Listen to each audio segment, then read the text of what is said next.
నమస్తే న్యూస్ 24 తెలుగుకు స్వాగతం. వార్తల్లోని ముఖ్యాంశాలు ఇప్పుడు చూద్దాం. బాపట్ల జిల్లా పంగులూరు మండలంలో 16వ నంబర్ జాతీయ రహదారి ముప్పవరం ఫ్లైఓవర్ పైన తారు లోడుతో వెళ్తున్న తమిళనాడుకు చెందిన భారీ లారీ బోల్తా పడింది. ఈ ఘటనలో ఎలాంటి ప్రాణ నష్టం జరగలేదు. పోలీసులు తెలిపిన వివరాల ప్రకారం విజయవాడ నుండి నెల్లూరు వైపు వెళ్తున్న TN88B 6384 నెంబర్ ప్లేట్ గల లారీ గురువారం ఉదయం 8:30 సమయంలో ముప్పవరం ఫ్లైఓవర్ పైన బోల్తా పడింది. డ్రైవర్ నిద్రమత్తులో డివైడర్ను ఢీకొట్టి రాంగ్ రూట్లోకి దూసుకెళ్లినట్టు తెలుస్తుంది. ఈ ఘటనలో డ్రైవర్కు గాయాలయ్యాయి.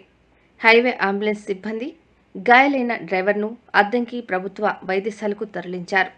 సుమారు 200 కిలోమీటర్లకు పైగా తారు రోడ్డు మీద వ్యాపించడంతో సకాలంలో పోలీసులు స్పందించి ట్రాఫిక్ అంతరాయం లేకుండా ముప్పవరం ఫ్లైఓవర్ కింద సర్వీస్ రోడ్డు నుండి ట్రాఫిక్ను మళ్లించారు. పోలీసులు కేసు నమోదు చేసుకుని దర్యాప్తు చేస్తున్నారు.